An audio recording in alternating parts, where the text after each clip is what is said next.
Yo, yo, yo, yo. What's up, all you burners, stoners, and potheads, and especially all you gardeners out there? This is Mr. Weedman and Big Earl with the Weedman 420 Chronicles, the Grow Hour. What's up, Big Earl? How you doing, my brother? What's up, Mr. Weedman? I'm doing really well. How are you? I'm good. You know why? I think I have an idea, but tell me. I'm getting baked with three brothers from another mothers and going to have some fun tonight for our first roundtable discussion with some of the best breeders that I know, some of the most funnest, dopest fellas I know, and just kick ass in the market. And there's Deb coughing. She's hobbling around back there, always has Mike's back.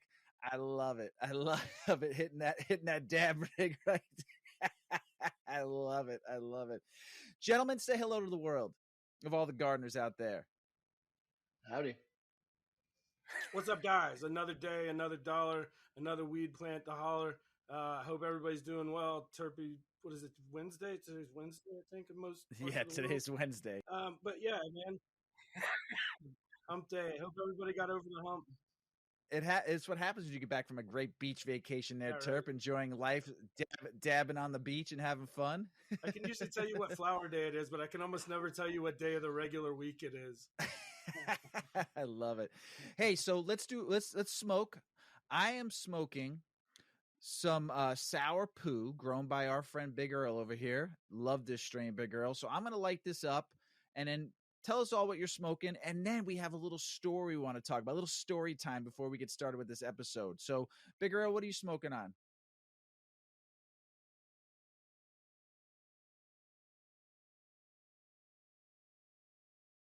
It's delicious. I smoked it last night. Sorry, I'm trying to get this dab. Oh, my bad, Mike. No. So it's a garlic cocktail, which is actually a Mimosa GMO. I think this strain was just absolutely nasty. It was run by my good friend. It's Farmer John. I'm sorry. It's Dr. Dank. I forgot he changed. He's no longer Farmer John. It's Dr. Dank. One of the dankest growers that I met in Colorado, in all of Colorado. Kid produces some of the best flower I've ever had, and he rarely does a hash run, but this was a rosin run that he did. It's unbelievably stupid. It's like vinyl couch meets garlic meets grape leather type of. It's really unique. Sounds like a beer. Sounds like back when I sold beer back in the day, we used to call like stuff that came over from Europe that was very barnyardy, very horse leather. You had those like those very, very fragrant. Some of them I didn't like. Some of them they were too horse leathery or barnyardish for me. But I get what you're saying on that flavor.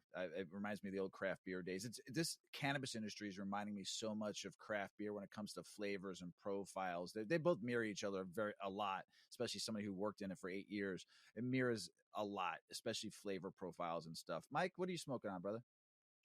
This first one is a combination of skunk tangerine and East Coast sour diesel. Nice. Grown by you? Yep. Nice. I love it. I love it. The end of last year before we did this big seed project that we just finished. You sent us some pictures. We had to reschedule this because you had a big day going on last week when we were supposed to record this, man. You were showing us pictures of your garden, what work you were doing. How many hours did it take you that day to do what you were doing, brother? That's typically a 12-hour day, basically, in the garden because the lights come on at 7, or I'm sorry, they come on at 8 and they go off at 7. So in the flower section, then the veg section's behind the flower section. So when the flower section goes off, like I have to be done in the veg section for the day. So I got to scramble to get everything done by 7 o'clock at night. Basically, that's the goal every day for me. Get as much done as I can between 8 and 7 in the garden. That's a big day. So let me ask you a question. Both of you are friends. You know each other. We were talking before we started recording. You did a collab together. Yeah. Tell us about it. It was early on in my breeding career. This is like 5-6 years ago. I had barely made the Blue Topia line, and I took it to F2 level. Blue Topia is my first creation, which is Blue Cookies by Tangerine Power by Golden Strawberries. I helped Terp get a hold of some seeds he was looking for. I was a connection between him and the deep chunk seeds he needed. So I helped him get those, and sometime later, after he had worked and continued them on, he sent me back a vial of pollen, and I hit one of my blue Topia keepers and made blue chunk.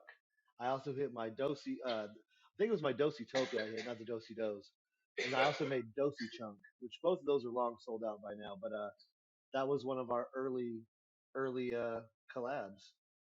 And the blue chunks have actually been taken to the F3 level. Damn. If that was on Instagram, I'd be surprised. I'd be surprised if we didn't originally meet on Facebook back in the We probably did, bro. deep trolling days of the heady trolling days of 2016. You know, like, so here's what happened. For a long time, I was a big proponent of doing collabs with other breeders, putting together pollen. Like, I have a really good storage tech and I have a really good, you know, and so we had really good success with like sending pollen out to other breeders. Usually what we do is kind of split the seeds 50-50, and you know, it ends up being a great deal for everybody. I did this for a long time, and it in the earliest days it worked really, really well. But then I kind of hit a point where I would send out 10 or 15 vials worth of pollen, and I might get one batch of seeds back, and it got to be a big thing. But like, the thing about all that deep chunk, it's a strain that since the earliest days that I started working with it, I've wanted more people to grow. It's something that I want there to be more of. I want it to be used more in crosses. I think it makes some of the most amazing sativa taming genetics around, because where she really shines is to hit something that's super tall, super lanky, land race sativa that nothing can hybridize, and now you got something you can work with. And it's not just a watered down version. It's something that really makes some amazing hybrids. Some of the best crosses I've ever had were deep chunk crosses. So it's, you know, it was one of those that like every time I would do the deep chunk projects, because it's more of a passion project, I would try and put out as much pollen as I could, spread it around, try and do as many crosses as we could, because it just makes such great breeding stock. You did well for sure. That strain, was it you did that yourself? Oh, no. Took? Deep chunk is That's Tom Hill. Yeah, deep chunk is one of those that like isn't really around commercially anymore, and that's one of the reasons that I've continued to work with it through the years, because it's originally by a breeder named Tom Hill Seeds, and to my understanding, he just popped back up. Yeah, he did. He just recently popped up and did like the podcast or something. But he's the one that did almost all, if not all, of that work, since that was kind of landrace cushes at some point. And it's one of those that I found really early in my both growing and smoking career. Really something that I found to be intensely medicinal in just about all the best ways. But when it breeds, it's very predictable. It breeds very true. And so it's a strain that, like, not only is it really good for kind of taming sativas, but kind of as you get more down a line, like past F3s, you really start to see less of her in the cross. Or if you cross kind of an F1 to a deep chunk and then that to something else, as you start to see less of her, it really starts to shine, because you get all the best of shortened height, shortened flowering time, you know, resin, all the best stuff, but it doesn't really water down your strain. It doesn't get in the way. You know, it's not like one of those kind of old world boring Afghanis where you hit it to something and now it's just kind of bland. It doesn't have the same profile. She's got a really heavy, earthy, like you said, leathery, chocolatey, old world Kush kind of profile. Nice. But it also blends really well with stuff in crosses as well. Sweet. So it's a good plant to work with. Good genetics. Beautiful genetics. It's why I keep working with it. It's why I probably continue to work with it in some capacity through the rest of my time working with seeds. Do you have mothers of that plant, or do you just seeds that you're still using? All of the above. Nice. Go ahead, StraitA. I was about to say, I have a newer cross that still has some of that in it. It's called Chunky Cherries, and that's a blue chunk F3 cross to Mendocino Maraschino F3. I need to live next to one of both of you, or go. I'll send you some of those, Terp. Not what you think at all. It's so boring. It's I sell it well. I just want to smoke with you guys. That's all. I mean, I know we get to smoke this, but I want to come and smoke with you. Here's what's funny. We all need a sesh. Most of my real world friends are squares.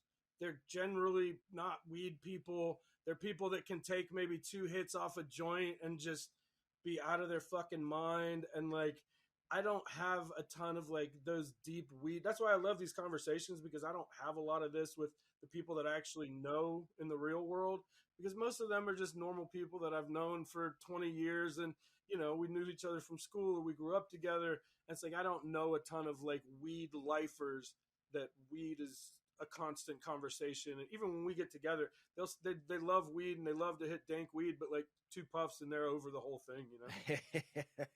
We all got some friends like that. Yeah. We smoke them. We smoke them all the way down. Yeah, you smoke them deep, deep.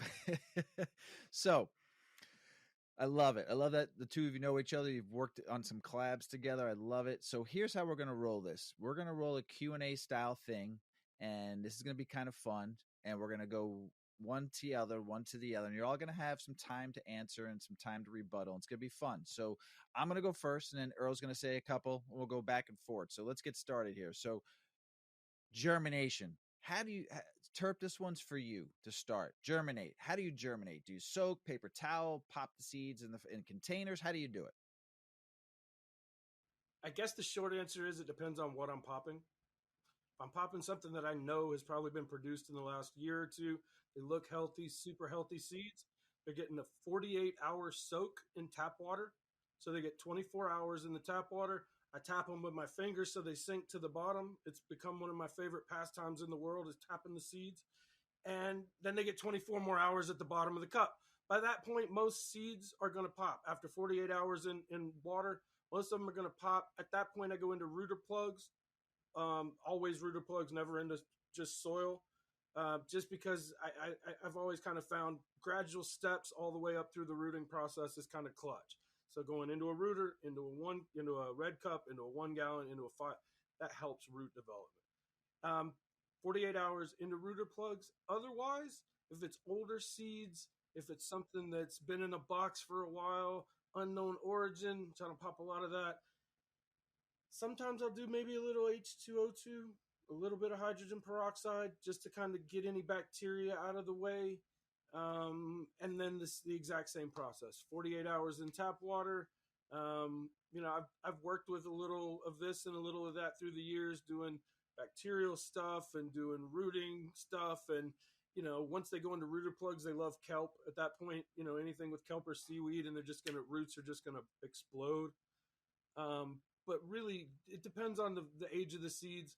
If you've got older stuff or anything that's kind of smaller or maybe not as healthy, kind of want to approach those just a little bit differently, and trying to get any of that bacterial growth or any, nasty that's been sitting around for 10, 15 years in somebody's sock drawer.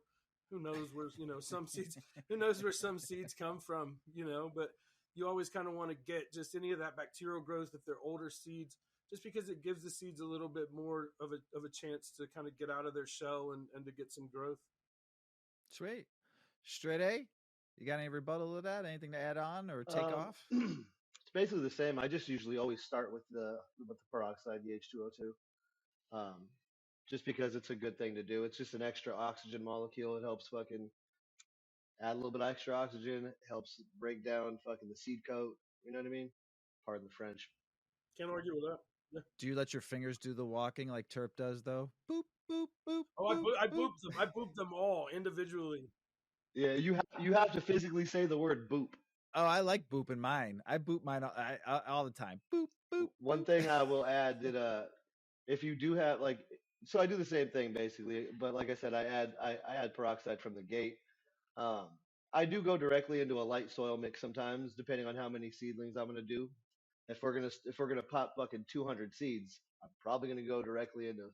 I'm gonna soak them first, and then I'm gonna fucking get all my soil, all my little 3-inch pots ready, and then I pretty much don't have any issues with it. As long as everything's happy and healthy, it's pretty much never a problem.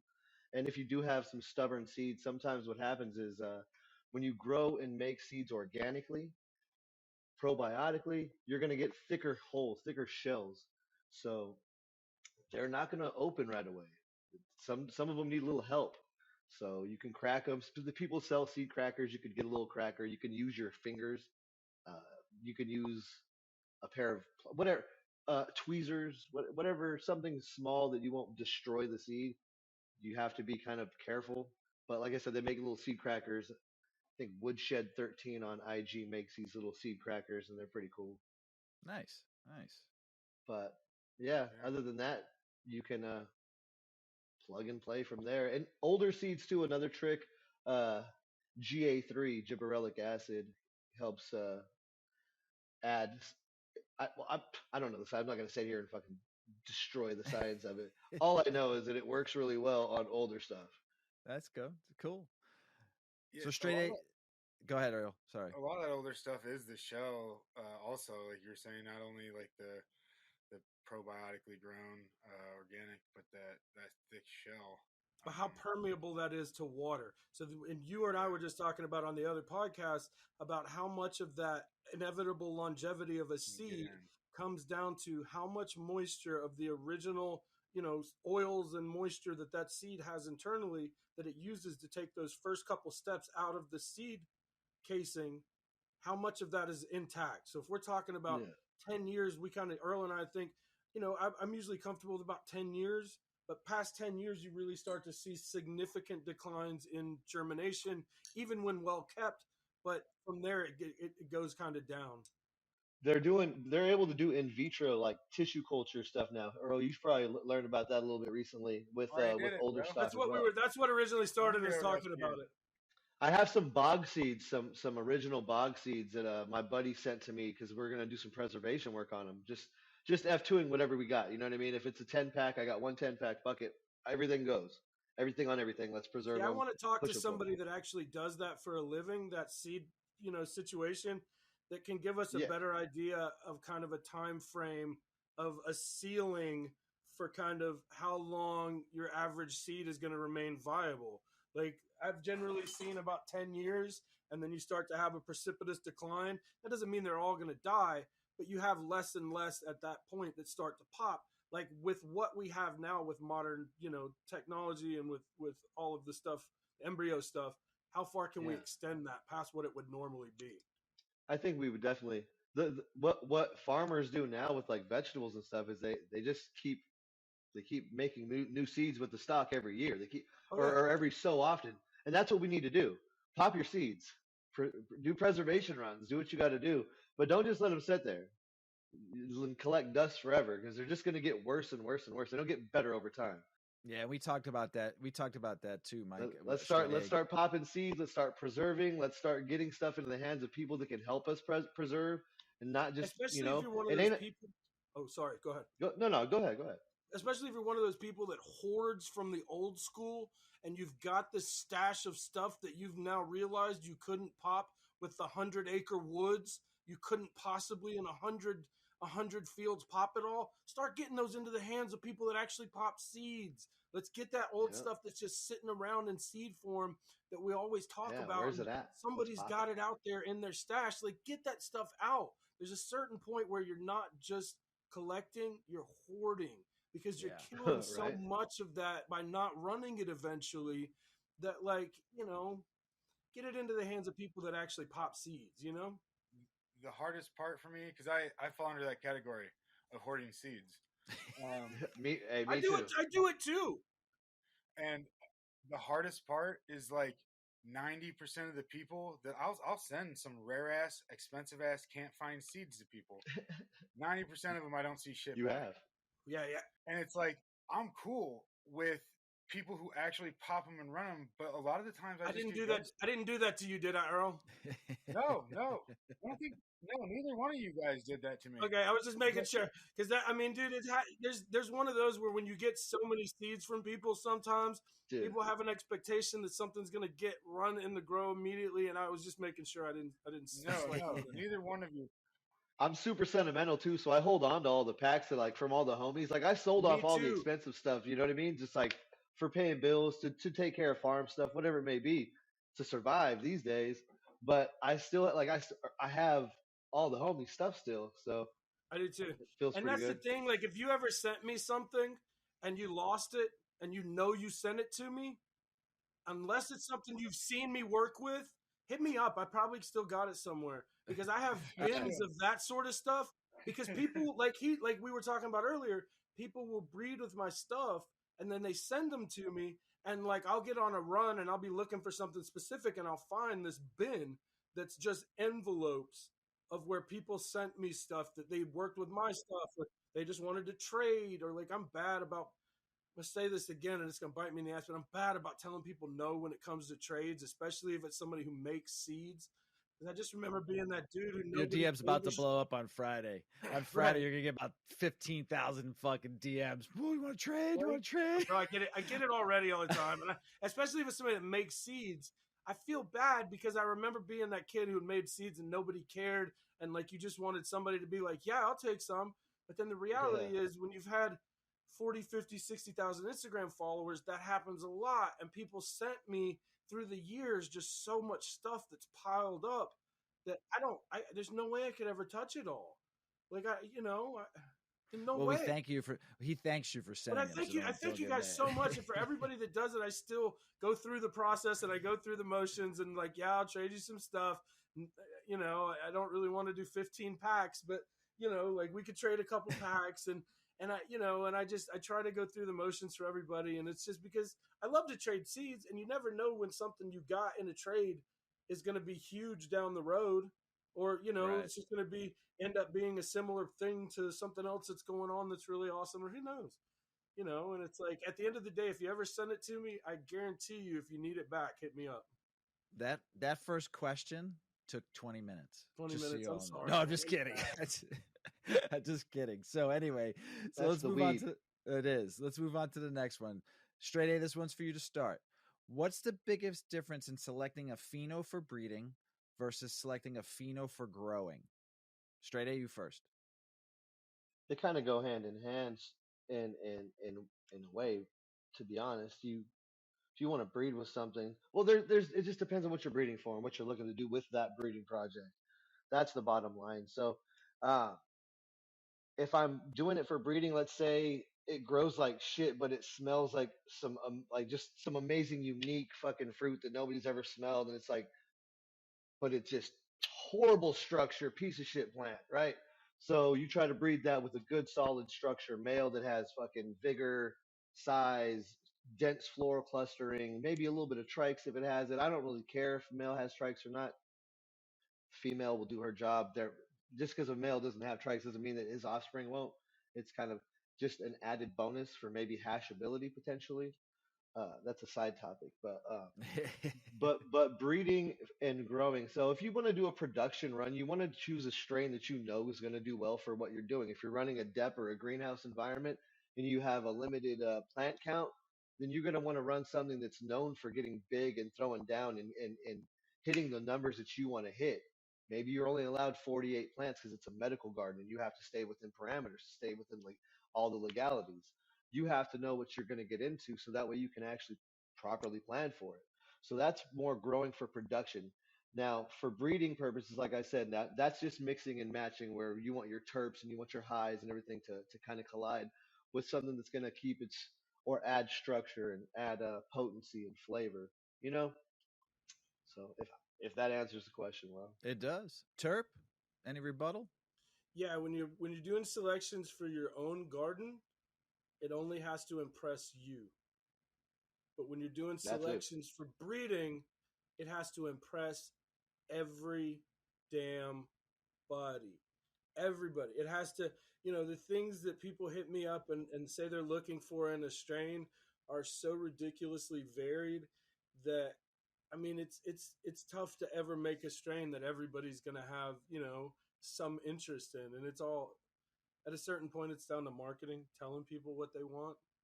When you see hype strains in the media, 99% of the time it's not because everybody smoked it and thought it was amazing. It's because somebody had good marketing money. Yep. And so with so much of when I select for breeding, I select for both what impresses me, but also I kind of have a feeling that if it impresses me 99% of the time, it's going to impress other people. And so for me personally, I'm looking for something that makes me go just wow.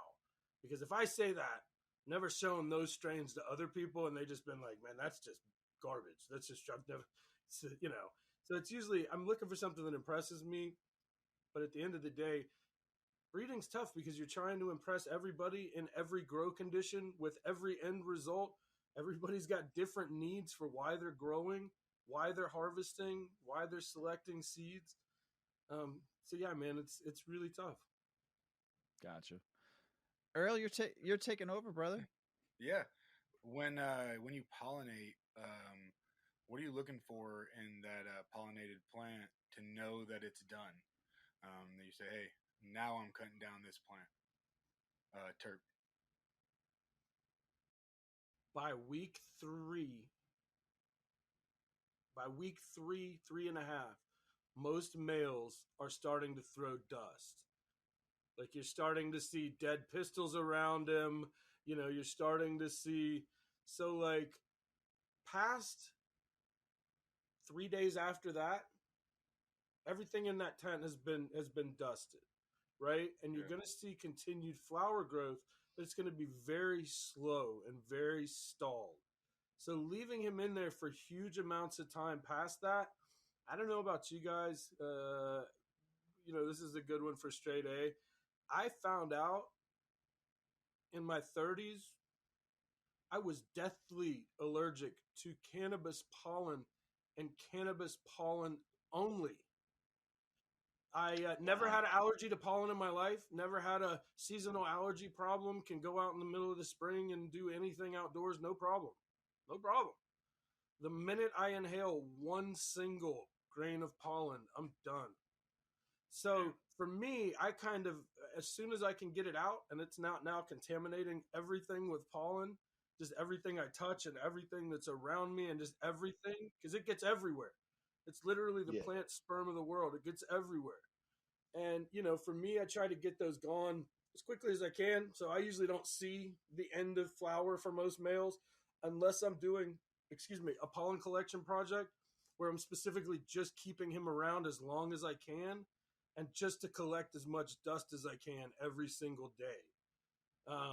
But I haven't done those in a while because once again, literally I die for 3 days if I inhale pollen. So like my goal lately has just been to get everything dusted and then get him in a bag. Yeah. What about with the lady to check the seeds? Do you check like the top or the middle? Or is there any specific way you're doing that? I'm popping a couple of different spots. By the time we get into, so usually it's the same with her. Like she's gonna usually want to get hit around week 4, and then you're usually gonna have 4 to 5 weeks solid before she's gonna be like ripe and ready to go. The beautiful thing about seed production is they'll usually die on the plant, and that's not as bad of a thing as if you're growing for flower, where you don't really want dead plants because it just kind of kills all the terps and it just tastes like hay and it just it's not quite the same. But yeah, it really kind of comes down to like end goals. I usually pop a couple at each different point, and check and just make sure. But usually you can tell, like when she's ready, she'll either die, like just completely kind of all the calyxes will just turn completely yellow and die, or you get a feel for it. You have those stragglers where it's a 10-week plant and you're hoping everything's done in 8.5 and you still aren't quite there. And, but 99% of the time you just pop a couple off from various parts of the plant. At that point, I just keep them separate, label them just so I know what they were, and they just go in with all the rest of the seeds when I'm done. Yeah. What about you, Mike? What do you look for the male and female when to know they're ready, done? To know when the seeds are ready to be harvested. Is that what you're asking? Yeah, or the male's ready to be taken out. So there's a window. With the window you're looking for, it's pretty much like Terp said. It's right around the 3-4 week mark. You want to have optimum pistil stigma production from the ladies. You want to have the most possible because each one of those is going to catch pollen, and that pollen's going to go down and make a seed. Right? It's the goal. If you didn't know, that's what happens. So basically, you want maximum pistil production, and you want to time your male right so that he's doing his fucking just dusting. So you take and shake him around the room, or you can cut a couple branches off and just go shit. I just did a massive seed run with a GH.22 male. We pollinated 80 plus females, elites, some of our own run from seed, some of my stuff.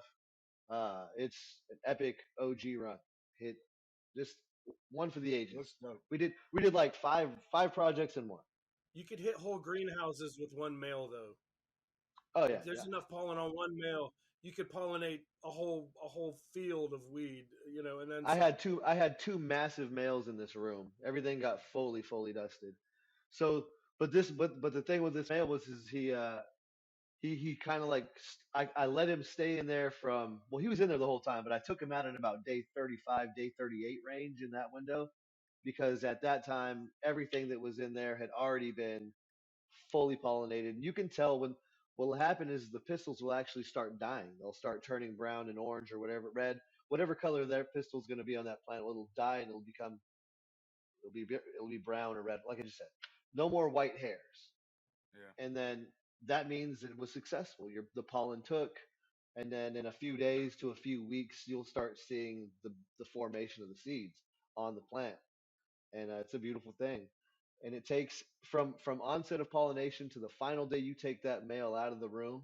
You want to go at least, in my opinion, I like to go, because why not go longer? You can't really overcook a bean, and from my perspective, you can't over ripen them. When they're done, they're done.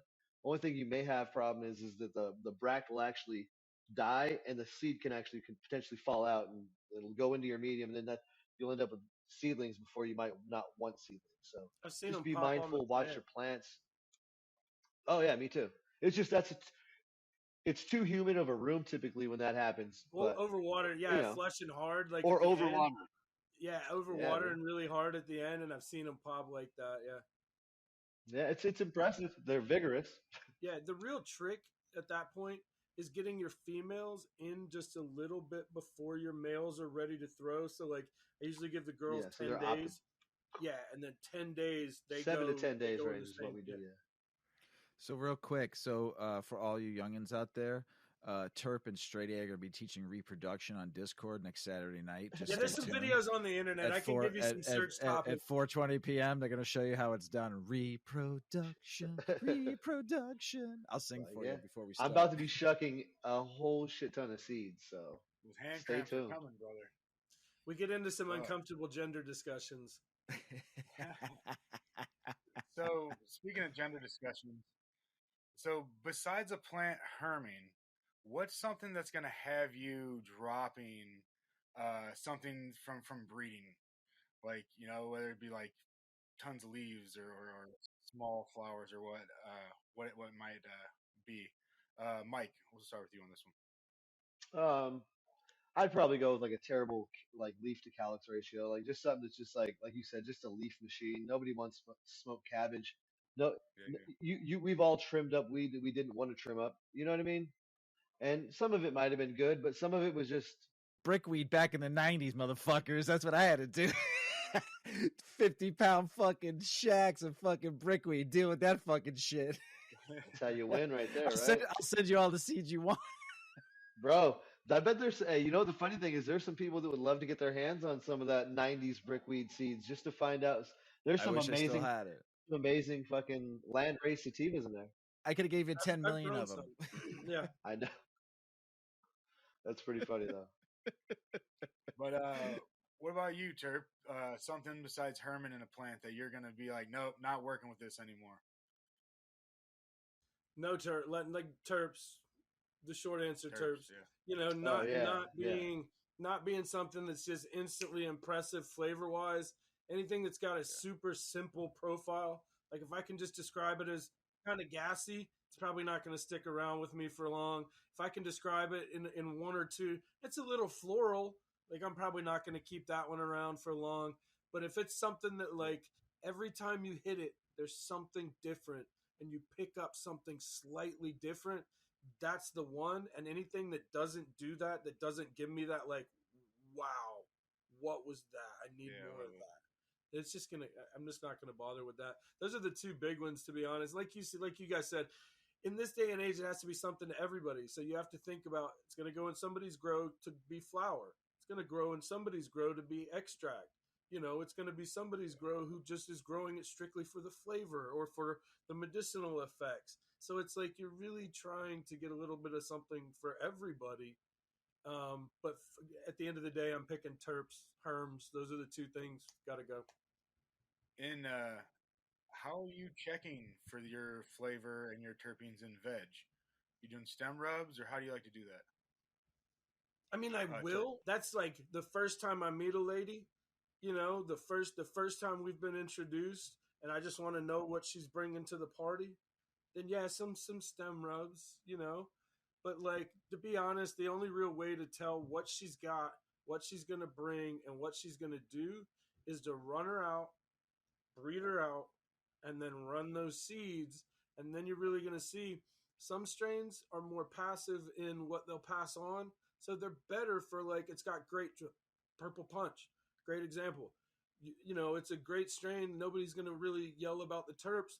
Great trichomes. So it also doesn't have a super overwhelming, overpowering profile.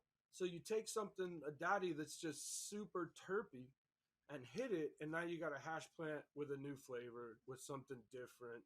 And Yeah. it's like, I breed primarily for terps, hash, extracts, stuff like that. I kind of backwards compatible it.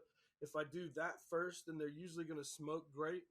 If they're great extract strains, if they're great hash strains, if they're great washers. I've never had one of those that you just couldn't roll up in a joint and love to death. So, you know. Yeah. What about you, Mike? How do you like getting your first smells in? Everybody does a stem rub trick, whether they like to admit it or not.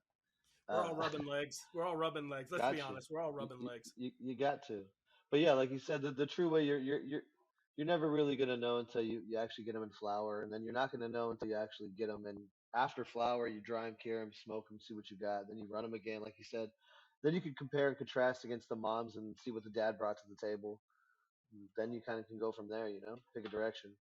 Yeah. But yeah, Yeah. uh, we also focus on flavor and potency over everything because structure is not hard to make structure. Sure. So we want to get high. We are actual medical patients in the state of Oregon. We do this shit. I like getting high. I have to get high.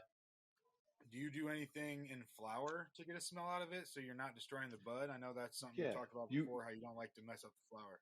Yeah, absolutely. I hate when people go in there and fucking just fucking grab a fucking big ass nug. I'm like, oh Jesus, you just finger fuck the shit out of it. So first of all, grab the stem, bring the bud closer to yourself, or grab a fan leaf if there's still one on there by the tip, bring it closer to you.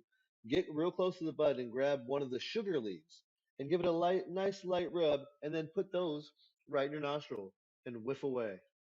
Yeah, You'll get full fragrance. That's fancy. Oh yeah, I like that. I love just doing it, and then you really get that, like when you walk away, you're just like, oh yeah, it's there. And then when you do that as well, you got it. And then you just rub it on your nose, and you just walk around the house all day going, yeah. This is dual purpose though. You also get to feel the trikes. You get to feel if they're sticky, tacky, if they're greasy, sandy. You can kind of pick a direction on which, and to know ahead of time, is this going to be something that's going to wash well for hash production? Is this, because I didn't even know that I was breeding for hash until I realized some of my strains were fucking kicking out 4, 5, 6% returns. And I'm like, oh shit. Okay. So now I'm like slightly focusing on some of that as well. Because I was, like I said, terps in effect. That's bottom line. Flavors. Trying to be unique and bring the heat. That's what we do. I love it. You should be pulling leaves in your garden the whole time. Now. Yeah, dude. You got to people who don't to what degree and when is kind of what is different for every person. But like, to be honest, that's where I get so much of my smells, is just like, as I'm working with plants naturally in my garden, just doing the sort of maintenance that you do of like removing big fans with no resin and just kind of little things as you go. To be honest, man, like, I get a lot of it. The one thing I do want to say is, don't ever touch anybody else's buds. So like, if you go to a grow, you're in somebody else's grow, and you maybe somebody new, or somebody, this is the first time somebody's showing you their grow or their weed, do not put your hands on anything. Don't touch nothing. Don't grab nothing until that person tells you what their comfortability level is, because that's different for every grower. I love when I trim my plant, give it a trim, and you get the leaves. There's two ways I know that plant's going to be good. First and foremost, I go to Mrs. Weedman. I go, "You ever smell one of these?" I And do throw a that. leaf right in her nose. We all give the old lady the fingers. We all do. We all all the like, time, wait till all you the smell time. this. So throw that right in her That's nose. the only and then reason she'll still smell my fingers, though, to be fair, is because Every I've time. done that trick so many times and it's worked out for her. So, like, you have to Yeah, be it's real good careful smells. with them. Mrs. Weedman thinks I'm the only person in the world. I said, "You're wrong. I'm not the only one. I'm not the first. I'm not the last. I'm right in the middle." I said, and this is going to prove it. This will be great because when she hears the episode, she's going to laugh. So, but the other thing is I either make a tea with my leaves or I juice them and I put them in my smoothie and I juice them. And that's how I know this flower is going to be good, especially when I make a tea. So I take a bunch of tea, I throw it in a pot, throw all my excess leaves in there. I don't take any of the sugar leaves off, just all my fan leaves and all my little leaves, throw them in there, boil it for like 3 minutes, 4 minutes, let it steep, put it in the fridge, iced tea. And I tell you what, boys, every plant I've done this with, the mellowness in my body all day takes all the pain away, man. The tea works. Nice. So that's how I know that strain. This is my personal thing. I don't know what anybody else does, but that's how I know that plant's going to be a good plant. Just me. When I first moved to Denver, there was a dispensary before they changed the laws that you could buy cups of juiced cannabis. And I assumed it was like Lowers, Larf, just kind of an amalgam. But dude, we'd get 6 or 8 of them at a time, just keep them frozen. You'd have to use them within 24 hours, but you do two of those or 3 of those a day, and man, it's great for you. Yeah, It's better than the wheatgrass. It's better than the wheatgrass. If you can juice your own leaves, way better. It's a bazillion times better. And I used to be a wheatgrass drinker. It's a bazillion times better than fucking wheatgrass. You can even take your cannabis leaves and freeze them like I do with my spinach and use them for your smoothie too. Just cut the stems off. Just the stems are rotten. Yeah, they're not rotten. Save them for something else. Just don't put the stems in your smoothie and shit. So, but you could freeze them. And I had a bag fucking full of fucking leaves and just threw them in my smoothie. Man, just blended them right up. Or I like I said, I juiced them. Fucking amazing. So we gotta move on. We could talk all night. So Mike, I think this is your turn. Mike, it's your turn. A favorite bit of advice to navigate today's market: seeds and flour. Oh man, I'm terrible at this one. I suck at That's marketing. right. Well, just because dude, honestly, I work my ass off. I work fucking 2 different farms. I run a lot of plants. I'm busy all day, all the time. Like I had to cut work short to do this. No offense. I love you guys. You're pretty much the only podcast I do. I got to do Terps one of these days. I know we had talked about it. You're gonna blow up Instagram that fucking night. Man, I lost my main account again. So, but yeah, hey, I think we were talking about it on my main account at one point, but then I lost that account, and now I'm on my 2.1 account. Same. So same. You're on 2.1. I'm on 2.0. So I got to get to the 1. That happens. You don't want to get to the 1. I've lost 60,000 followers total. Oh my god. So to navigate today's market, I would say just to try to do your homework. Talk to people that seem to actually know what the hell they're talking about, and that actually serve the plant and the community and not their wallets. Because there's a lot of people out there that don't really care about the community. They don't really care about the plant. They care about how they can eat off the market. And that's okay. That's, it's a business. It is what it is. There's people that don't even smoke, and they're in the cannabis industry, community, whatever you want to call it. They like this stuff instead. They do the nose candy. You know what I mean? Nothing wrong with it. Just it's different. Yeah, it's just not my cup of tea. But basically, there's people that are doing actual work and they care about the plant and they care about the community, and there's people that don't. And I think it's kind of evident. You can kind of see it, people, the way they vibe and the way they do their thing, and to each their own. Always do what you do, but support the real ones that are putting in work and that actually give a shit. That's my advice. There you go. I like that. I like that a lot. Terp, support us, everybody here. Ask me the question. Roll the question back again, Weedman. I got you. A favorite bit of advice to navigate today's market: seeds and flour. A favorable bit of advice. Yeah, I think the one thing that he just said that speaks loudest to both, no matter what you're doing, is know your source, know whoever you're buying from, whether it's seeds or whether it's flour. If the answer is I don't know, then find something else. The number one thing in seeds and in pretty much everything weed related should be lineage. It should be, what is the pedigree, what are the parents, what's bringing what to the table.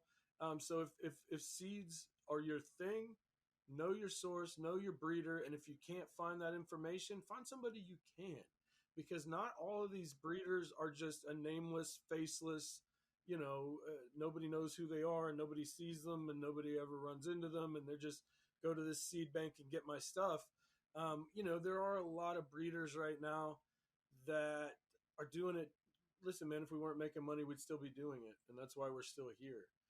Shit, I With ain't really making flour, money. it's very clutch. Yeah, it's very clutch to know when you're talking about flour who grew your weed, like period. Whether that's No, that you shit's or whether it's a good that's feeling. a friend of a friend of a friend. Where did it come from? Knowing your source, and that's the one thing for a lot of people. So many people are still buying whatever comes by them because not everybody has legal weed and the benefits of being able to go to a dispensary and see 15 different strains, or even run their own grow and have 15 different strains. Like, that's not for everybody. So knowing the source of whatever you're smoking when it comes to flower is clutch. I have to say something that StraitA said about community. The other thing too is a lot of people are forgetting the culture. The people that are just in it to make money, the nose candy guys and gals and people, they don't care about the culture. And I talked about this a couple episodes ago on the Chronicles. They don't care about the culture, the past, where it truly came from. I'm not even talking about 10, 20. I'm talking about like where the history of where this plant came from. The whole culture of it all is huge, and I've only learned about it with on and off for the past 20 plus years. But I mean, really the last 5 since I've been studying it more and more and really looking at the history, no one really truly knows the culture, Yeah, all of it. And that's another thing too. We're going to lose that unless people keep on talking to the community, building new community, but building new culture, but keeping the old culture. Don't forget the old, where the old OG growers came from, where some of these strains came from, where cannabis came from in general, but strains, seeds. Some of these OG guys that never got any credit, people will never even know their name.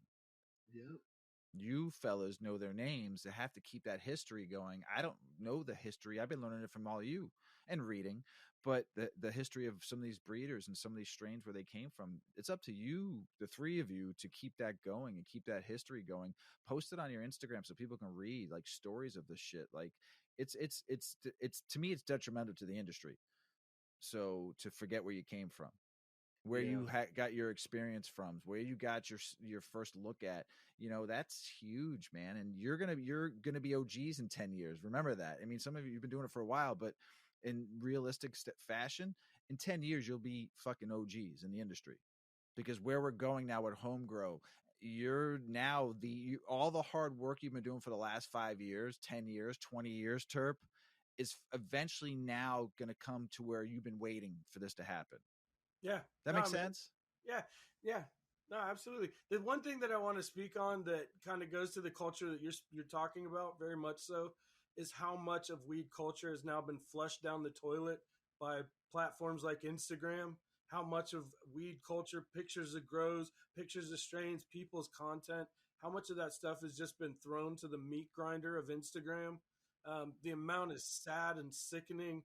And, that's why having these podcasts that are off platform, that are a little bit different, that are in different areas, and speaking to just how much has been wasted by Meta and that company of just weed culture, weed pictures, growers, breeders, so much of it that's just been essentially thrown into the meat grinder.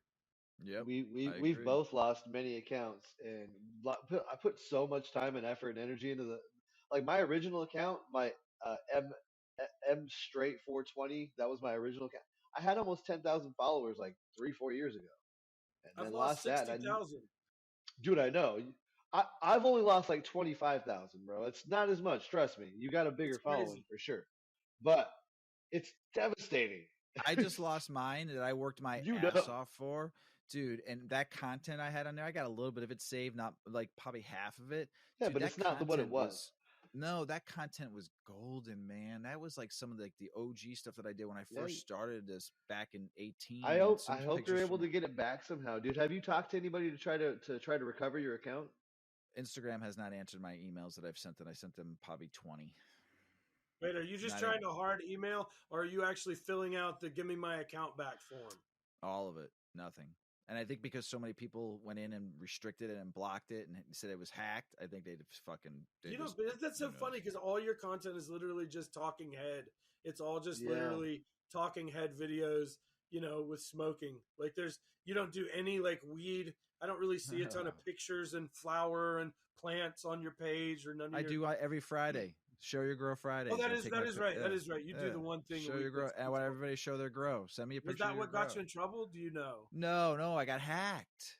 Yeah, but they should still be able to help you get your account back. I You should, tried, man. I got fucking hacked, dude. Fucking just kill. Oh my god, tell me about it. All right, let's move on. I'm gonna Yeah. cry over it because all the DMs, everything damn from you, around the world, Instagram. fucking just. Ugh. Anyway, Big Earl.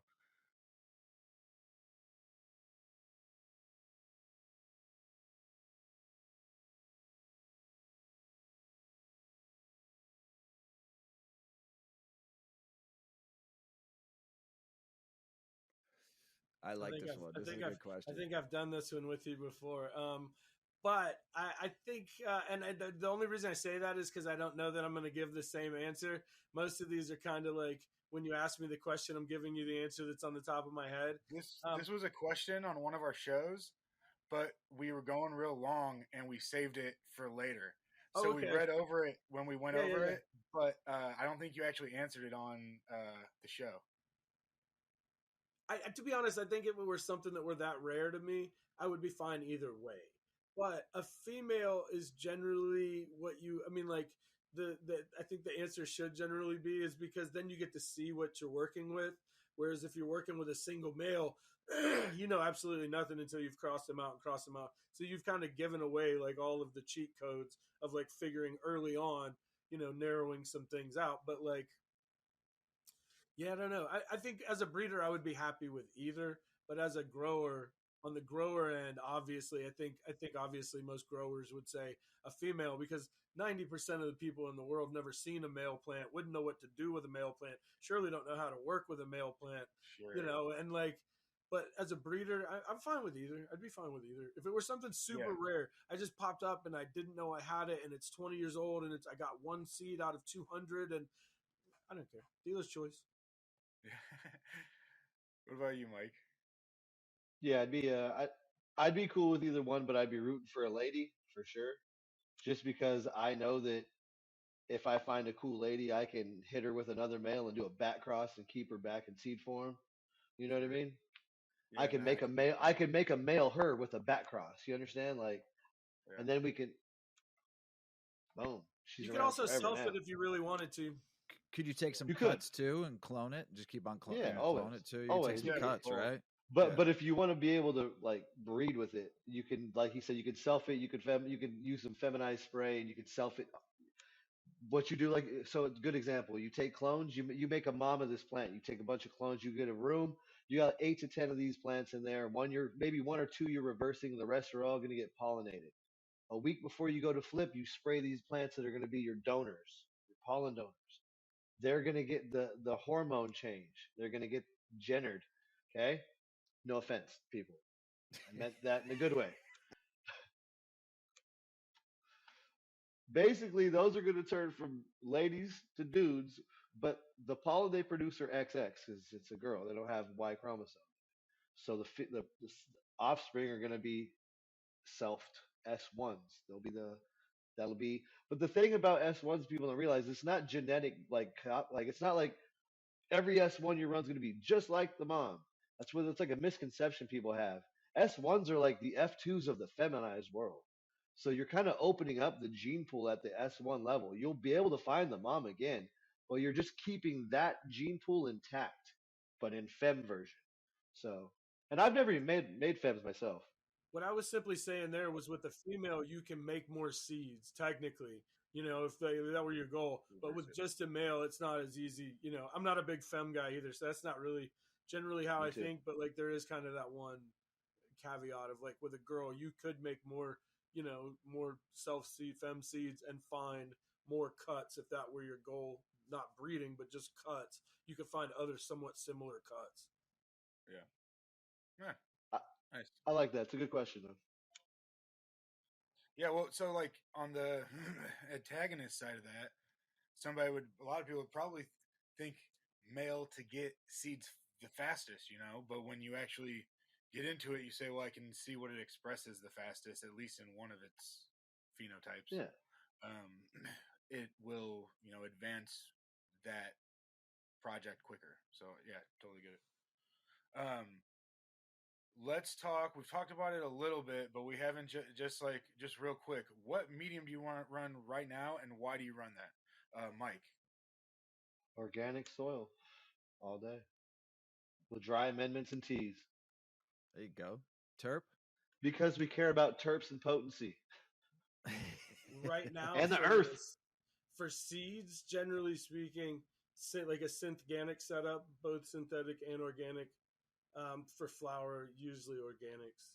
It depends on what I'm growing for. If I'm growing flower, yeah, I mean organics is nice. Takes a little longer if you're willing to put in the time, but yeah, it all depends on what you're growing for. Cool. Yeah. Fuck yeah. So I think this is Terp. What's something you had to learn the hard way in the garden? Not to hold on to plants, not to have like too much of an attachment to any one plant, to be willing to have a discerning eye when I'm making selections as far as like, listen, this plant is just not it. And finally having that conversation with yourself, which I think a little bit of that's maturity. You've seen enough plants. Early on, we all have that thing that they're all these fragile, special beings, and they are very much so. But like in a sense, as a grower, as a great grower, as a breeder, something that you have to be willing to do is kill a plant that's not there. There's a problem. She doesn't keep up. If it's not, doesn't keep up with the regimen, whatever you're feeding, whatever stress, whatever it is, if you see something, there's always something better out there. So don't get too attached to any one plant. So many people have this cut, and then when it dies, it's like a broken heart and a broken relationship, and they're sad. And it's like, go pop another seed. There's other stuff out there. There's probably something that's similar but better. Yep. And until you really get in there and start digging, like just don't be willing to throw a plant out because it's not keeping up, it's not looking great for whatever reason. Always run 15% to 20% more of what you need, whether it's seeds, whether it's clones, and that way you can always throw 8 in the trash that just don't look great, and they just didn't give you the look, or they just looked at you funny and you said, that's it, you're done today. Like, I'm not giving you any more news, we're done. Like, this relationship's over. And finding that line was one of those things that like I drug plants on in my garden that in the end I just had some small personal attachment to, or I put up with somebody, with a plant's finicky nature way past where I should have, for what amounted to just, I kind of like the flavor a little bit. And then down the road, I came to realize there's better stuff out there that's similar, that doesn't have that problem, or you can work towards that sort of stuff. But yeah, man, kill those plants. If they're not keeping up, kill those plants, man. Get rid of them. Kill Get rid of them. Kill them. Oh man. Right when I was going to ask StraitA what was his thoughts on it. Earl, what is your thought on it then? Oh, what's your thought, real quick? So something I had to learn the hard way, and I think a ton of people have to learn the hard way, is how to water right. If you're running, like, every medium's a little different, every room's a little different. Like, learn don't listen, like, read and learn, but like mostly read your garden and focus on learning your garden, and that's going to start with watering your shit right. StraitA? I agree with both of those. In addition, I'll just add in the IPM regimen. Uh, Learn to have a solid routine when it comes to your IPM regimen, because it will bite you in the ass, especially when tending hundreds and hundreds of different strains. When your mother library is super deep and you have to go to 3 different locations because that's where all your moms are to take care of them all, make sure that you have a clean area, and you can maybe make sure that you're clean and you don't carry shit from place to place.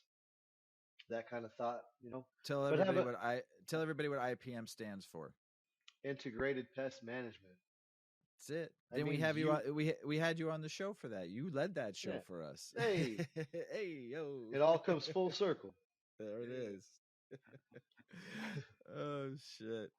So we're gonna go. You can only choose one. Okay. So and no why. You just get to choose one. Okay. And if you want to give a little explanation, you got like 30 seconds. All right. So all right. And I'll go back and forth, and then Earl will take over too. So for cleaning, straight A, bleach or alcohol? Oh man. H2O2. Yeah, let's say it's not an option. But H2O2 is probably the best one. But I mean, bleach, but it depends on what you're spraying it on. Gotcha. Terp, bleach or alcohol? If I have to pick one of the two, bleach in the grow, alcohol for anything that touches resin. Okay. All right. Terp, shop rag, or bristle brush? That's a weird one because they both have a place. Separate functions. You could say both. Can I have one caveat? What am I cleaning? Earl, Yeah. what's he cleaning? The whole garden. I was just thinking the whole garden, one or the other. The whole garden. Then the rag. It's got to be the rag. I got to take the rag. Rag, straight A. Yeah, I think, man, for the whole garden, I think It's hard. it's hard because the rag does stuff that the brush won't do, but the brush is like easier cleanable. You know what I mean? Like the brush. It's tough to clean a table with a rag. Right, I'm gonna start playing. Yeah, I'm gonna start playing the Jeopardy music for the two of you every time you have to answer a question. I can hear it in my head already. You're like, all right, Earl, this one's you. Yeah. What about? So we talked about IPM. I don't know who's. Is it? I think it's on Mike. Oil or sulfur? One or the other. Well, if you can do sulfur and veg. I don't know, dude. It's hard for me to choose because I use them both typically, but not at the same time. Obviously, you don't want to do that. Lately, I've actually been going with oil, so I guess we'll just pick oil right now. Yeah, take it. Terp, you shake your head. You don't like either? No, neither. I don't want either one of those. I don't want either one of those. I don't want to have to pick between the two of them. Like Dr. Zymes, though. You know what I mean? Like nothing crazy. What about biologicals or pesticides, Terp? Oh, I'm sorry. Or my I think that was on me. But if I had to pick one of the two, I guess biologicals. Yeah. Proper IPM, proper scrub down, proper clean procedures in your grow, and you won't have to make like 2/3 of the decisions between the last 3 you just asked, because so much of it's so easy if you handle it at the door, if you handle it before it gets to your grow, then so much of that, like dealing with things when there's a problem versus dealing with things before something's become an issue. It's vital. With the medium, I think it's on you, Mike. Cocoa or peat? We kind of already answered this, I think, but cocoa or peat? You got to choose one or the other. If you got peat, you can't have cocoa in it. If you got cocoa, you can't have peat in it. Cocoa? He's a soil guy. He probably runs more peat based stuff. Most organic stuff is almost all peat. Cocoa is usually, I mean, not to say I never buy just straight peat though. I always have my soil mixes. So but it's usually it's probably more a percentage of peat and then topsoil than it is like cocoa. Where usually cocoa is usually for like synthetic growers. I bet if you tested your soil, even if you didn't know it, it's probably more peat based or like I said, like a topsoil. I'm gonna go look at the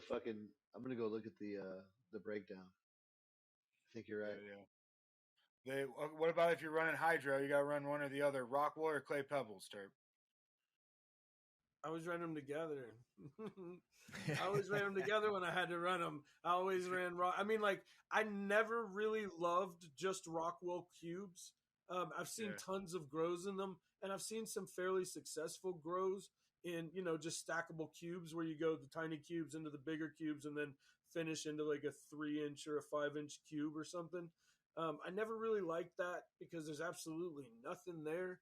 And as soon as there's a small break in feed or anything, like everything's about to die, like quick, hard, and fast.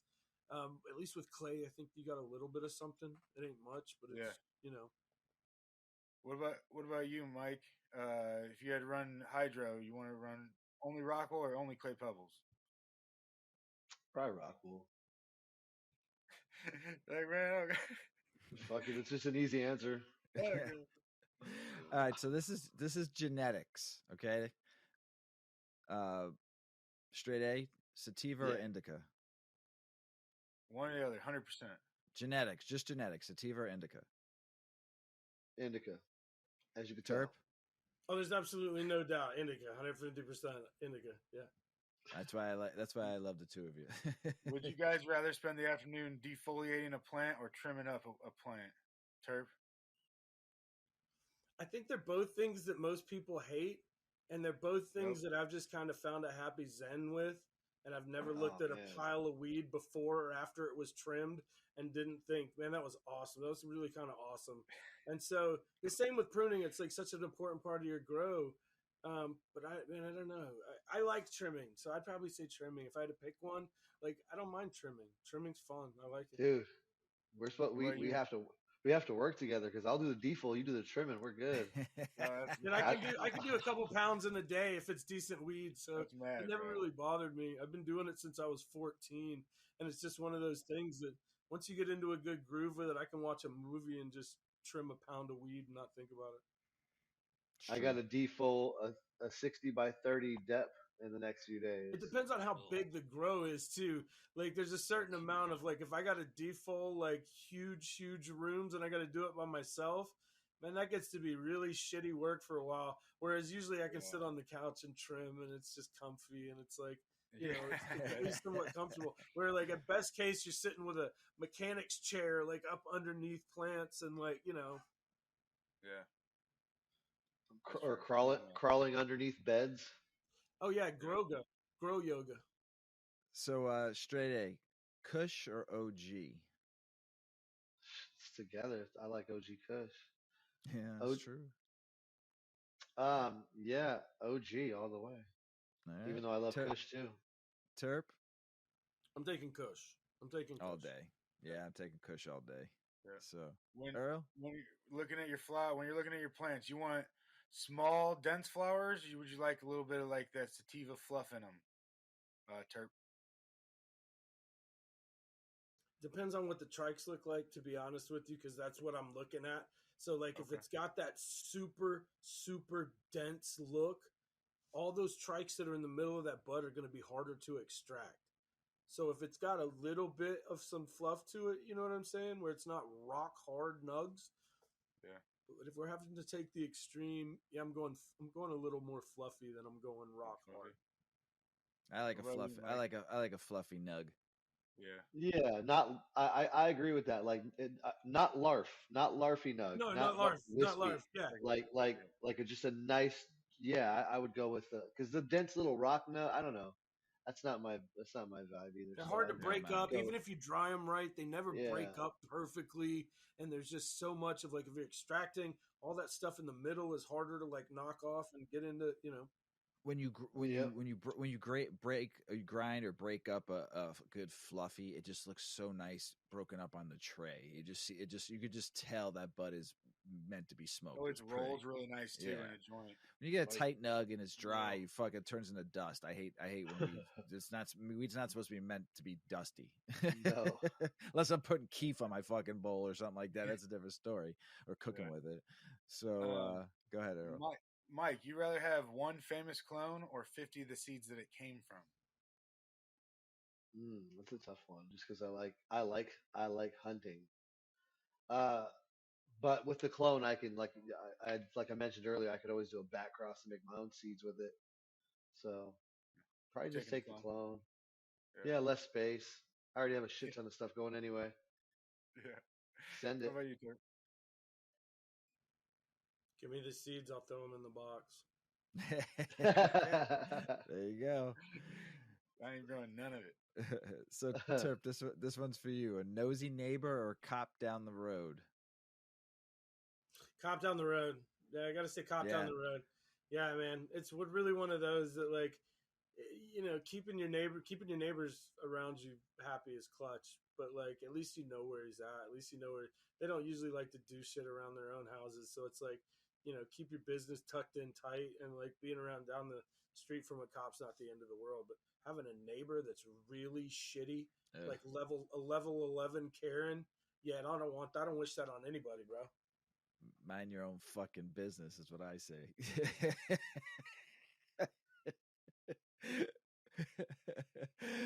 StraitA, what do you say? Say, how nosy is a neighbor? All we have to do is we'll just chin check them or sick the dogs on them. They ain't gonna be nosy that long. Would you guys rather have to deal with a warm garden or a dry garden? So who went first last time? Who's going? Mike? It's StraitA's turn. Yeah. Oh, it's my turn. Oh shit. Yeah. Warm or dry? Sounds like it's the same room. Yeah, that's true. Nah, that's true. Warm is usually humid. Dry is usually cool. I'd probably take. Well, I mean, if I'm in my greenhouse, I guess I'd take the warm one because it's what's gonna promote better growth. I don't want it to be dry. Although you can always water something that's dry. Yeah. I'll go with the warm. Warm? Terp, you rather have to deal with warm or dry? I think dry is an easier problem if it becomes a problem. Just because we're talking about in our grow, plants produce so much moisture just naturally that having a little bit of a dry grow is not the end of the world. Whereas if you got a grow that's perpetually hot and you can't deal with that, man, that's a headache. That's a headache. Well, we have ventilation. I'd still rather run warm than dry. If you're properly ventilated. If you're not properly ventilated, you should definitely keep your plants. There's definitely keep some your caveats fucking plants to the watered. Yeah, I know. I was say keep your plants watered. Make sure you have ventilation, fans, and air movement, and all that good. What you need is VPD. What does that stand for? What's that stand for? Vapor pressure deficit. There you go. Thank you. StraitA, this is for you. Flower. Oh no. No, that's it. We're done. Right? Is that it? Oh, flour that's too dry or flour that's too. I'm really baked. Flour that's too dry or flour that's too moist. Smoking it. Oh, for smoking it. Oh yep. Man. God, it's just terrible both ways. I guess I'll go with dry. Terp. I don't know, man. It's both terrible. Too wet. It's gonna pop. That's tough because I'll just throw the wet weed in the somewhere to dry before I. But we've all pulled a nug too early and smoked it. We've all smoked a slightly microwave it, dude. Just a little bit fell off. A little branch fell off the bottom. The scissors got too close. You can always pop it in the toaster oven for a little bit and decarb it a little bit. If it's too wet, if you don't want to wait. Fellas. Holy smokes. I thought this show was going to run about 2 hours. We fucking did it. I'm fucking great, man. It was so great to be with you guys again, man. It was fucking awesome. Stoked. It was a great episode. Appreciate you guys. I appreciate you. So, Terp, go ahead and give what you're working on right now, coming out soon, and give yourself some plugs. So yeah, man, the one place anybody can find me at any given point seed-wise, www.terpf3ind.com, TerpF3ind.com. We've always got something, and we got something for everybody. Currently, if you're looking for any of the rest of the stuff that I'm doing, Instagram at TerpF3ind, TerpF3ind, and then that's got a link tree to all of my Reddit where I'm posting flower and all the different stuff I'm working on. The next project that I have going on is something that's very near and dear to my heart, something that Earl and I have discussed both in public and in private. It's going to be a new pooping heavy line that I'm going to be pushing, along with a pooping fetish support group that we're going to be starting and launching kind of at the same time. It's kind of a synergistic thing. People that are very heavy into poop flavored strains and, spoiled food strains and things like that, and that want to get together and kind of use those descriptive words that they find so enticing together. We're going to provide a place for that long term. So can I ask you a question? What are the names? Are you going to name each strain that you're going to do? Oh yeah. So can you name them after Garbage Pail Kids? Because that'd be fucking amazing. Well, see, here's the funny thing that we get into with naming strains. You got to be real funny about other people's IP. You got to be really careful that you're not stepping on a strain somebody else has run. So I kind of thought, I don't know if this was something I'll do, but I thought about doing like fictional poopines. Oh, there like you go. ones that are kind of based on kind of poopy sounding stuff, but that sound scientific enough, like scatole and phytamine and stuff like that. But like I don't know, I always deal with that one. Every word, every different language for the word poop should be That would be the good. different That would be a strain. good. I always tell people to avoid though when naming strains. Avoid anything that you wouldn't say to your grandmother or to somebody else's grandmother. So anything genitalia, anything poopy, toilet Poops are related. funny. Poops They and are farts funny, are funny. but like they They're don't funny. usually. Somebody's grandmother will be buying that in a dispensary and have to tell somebody like, "Let me get that crap house special." Yeah, but if you put it in different language, like whatever poop is in Italian or whatever poop is in whatever language, you know what I'm saying? It would be funny. And then your final one is just the poop emoji and just says poop. I'm baked. Sorry. StraitA. Go ahead, man. What you working on next? And tag away, brother. We have just pulled down a huge project. We used a Josh DOG male, hit 80 plus elites, and I'll be shucking them, and we probably let a pre-release out if anybody's interested in grabbing some early. But we're gonna be running them all throughout this year. Have some buddies helping us run a bunch of them, and hoping here in the next 3 to 4 months having an official release. So Nice. And then go ahead and tell them where they can find you. you can find me on Instagram, StraitA Genetics 2.1, I guess now. Sleptonseedbank.com, sleptonseedbank@gmail.com. If for some reason the website isn't working well, you could always email us.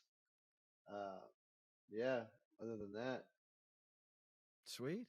Well, I want to say to the both of you, I'm proud of you both because all the fucking work you've been doing, all the hard ass fucking shit, and I know what it takes. I'm just proud of you both for just fucking making it work and thank you, man. doing it for the passion and doing it for the culture, doing it for the community, and having fun while you're doing it. It's not easy work. Both of you have been on the show a few times, and both of you have said this is work. We work for a living. This ain't just sitting around fucking doing nothing. It takes time, it takes energy, it takes hard work, and it takes a hell of a lot of fucking passion and a little bit of heart. So thanks, man. I'm proud of you both. Early got anything else to say? Yeah, I think everybody knows you can't forget the CalMag, guys. Everybody, all you gardeners out there, don't forget the CalMag. Peace! Check out our cannabis lifestyle brand online at 8decades.com. Our custom smokes and accessories are perfect for your coffee table, bedroom nightstand, or kitchen counter.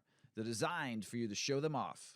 The Canna community is also loving our hemp and cotton blend t-shirts, sweatshirts, scarves, and hats, finished off with our 8 Decades logo. We've got some awesome, long-lasting goods that will be your favorite for years to come. 8 Decades, because a 9th decade of cannabis prohibition isn't acceptable.